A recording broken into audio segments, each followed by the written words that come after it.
I was sitting at my kitchen table, just staring at the divorce papers. They felt so heavy in my hands, like the final nail in the coffin of my marriage. The words were a blur, but I didn't need to read them. I knew them by heart. My husband, Chris, had left me for someone younger, more exciting. After a decade of building a life together, he just left. I'd given him everything, my love, my trust, my entire being. In return, he'd pushed me aside for a fresh start. I expected the pain, the heartbreak. What I didn't expect was the humiliation. I wasn't sure which hurt more, the cheating or the fact that he filed for divorce so easily. Like our whole life together was just a footnote he was eager to move past. He walked away with a quick signature, leaving me to clean up the mess of our broken home. And just when I thought I'd hit rock bottom, he called. He wanted alimony. I'd always been the supportive wife. I worked right alongside Chris, helping him build his business from the ground up, putting my own dreams on the back burner. I believed in him, in us. And now he was broke, living with his new girlfriend, and had the nerve to ask me for money. My heart was pounding with rage. How dare he, after everything he'd put me through, everything he'd taken from me? He wanted more. I wanted to scream, to call him every name in the book. But I didn't. I held my composure. I've learned there's power in silence. I wasn't going to let him see my anger or give him that satisfaction. I just calmly put the phone down and looked around the house we'd shared, the house that was once my dream. It was a symbol of everything that went wrong. The sheer audacity of him asking for alimony while he was enjoying a new life built on my hard work made my blood boil. But instead of giving him what he wanted, I decided to do something much, much better. I was going to make him regret it. The idea hit me while I was in front of the bathroom mirror, putting on makeup for the first time in weeks. I was done moping, done feeling sorry for myself. I was done feeling weak. Chris had always overshadowed my ambitions, telling me I didn't need to work, that he'd provide for us. But I had a secret. While he was busy building his business, I was quietly building my own. I had started investing in real estate on the side. It was a small venture at first, buying small properties, flipping them, renting them out.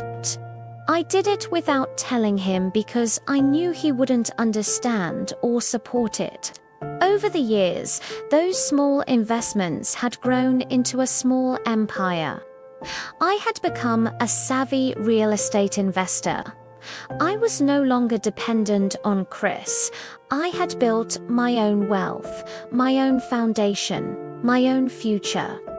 As I stood there looking at my reflection, I made a decision.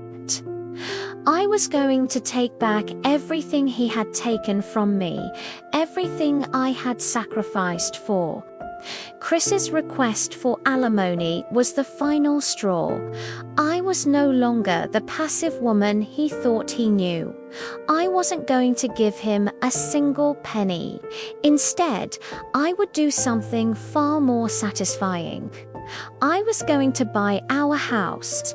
It was perfect. The house that had once been our sanctuary would now be the symbol of my Victoria Beautiful. Elegant reminder that I was the one who had the last laugh. I wasn't just going to buy it. I was going to use his own money to do it. Don't forget to follow to see how this story unfolds. You won't want to miss what happens next. Thanks for watching. Ava wasted no time. With a single phone call to her lawyer, she set her plan in motion. The first step was freezing Chris's assets. Every penny he thought was his, every account he thought was secure, was now under her control. She had watched him squander their shared life, and she wasn't about to let him take another dime. Next, she focused on the house, the home they had once built together, the one he had so casually taken from her. Using the funds she had meticulously saved and invested over the years, she began the process of buying it back. This wasn't a solo mission. Ava assembled a top-tier team of real estate pros and contractors, a silent army working behind the scenes. Her strategy was simple: absolute stealth. Chris would remain blissfully unaware, enjoying his supposed victory until the moment the ground crumbled beneath his feet. Days bled into weeks. Each tick of the clock was a step closer to her goal. Slowly but surely, the pieces of Ava's grand design clicked into place. The woman who had felt so broken, so betrayed, was vanishing. In her place, a new figure was emerging from the ashes of her failed marriage.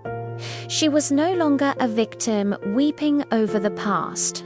She was a force of nature, a shrewd businesswoman with a score to settle, ready to reclaim every single thing that was rightfully hers. She was coming for her life, and she was going to win. The day finally came. Ava stood at the threshold of the house, her house. The keys felt heavy in her hand, not with the weight of the past, but with the undeniable power of the present. She stepped into the entryway, the air thick with memories. This place had been his symbol of power, his final insult. Now it was her monument to victory.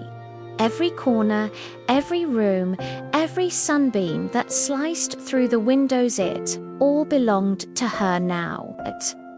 The faint echoes of old laughter and bitter arguments seemed to hang in the air, but they no longer hurt. Standing in the center of her reclaimed home, a profound sense of peace washed over her. The crushing weight that had settled on her shoulders for years simply dissolved. For the first time in what felt like a lifetime, Ava felt truly, completely free. Chris had no idea what was coming, but his reality was about to be rewritten, and she would be the one holding the pen. A few days later, just as she expected, Chris's car pulled into the driveway. He strutted toward the front door, his new girlfriend trailing behind him like a prize. He was there to collect the alimony he so arrogantly believed he was entitled to. But the woman who greeted him at the door was not the one he remembered. Ava met his smug gaze with a calm, confident smile. She saw the same old Chris, dripping with arrogance, convinced he had won the war. He had no idea he had already lost everything.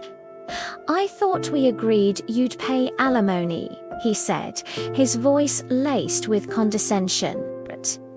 Ava simply stepped aside, a silent invitation to enter the house. "I'm afraid I can't do that," she replied, her tone as cool and polished as the marble floors beneath his feet. "You see, I bought this house. It's mine now. The color drained from Chris's face. He stammered, "What do you mean, you bought this house?" "You don't have the money for Ava," cut him off, her voice sharp and final. I froze. "Your assets, Chris. This house, it's mine. And you don't get a single penny from me." The look of pure, unadulterated shock on his face was her reward. It was the look of a man who had just been punched in the gut by a reality he never saw coming. He had underestimated her completely, and that was his greatest mistake. The sweet, satisfying smile that played on Ava's lips was pure victory, as Chris and his girlfriend retreated. Their confident swagger replaced by stunned silence, Ava stood in the doorway, watching them drive away into oblivion. This wasn't just about the house or the money. This was about reclaiming her power, her future, and her very self.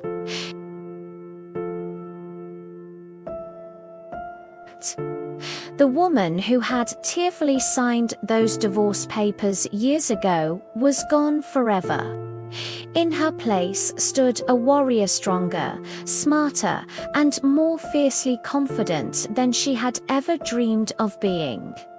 Looking out over the property that now symbolized her triumph, Ava knew one thing with absolute certainty. She didn't need him then, and she sure as hell didn't need him now. Her new beginning had just started.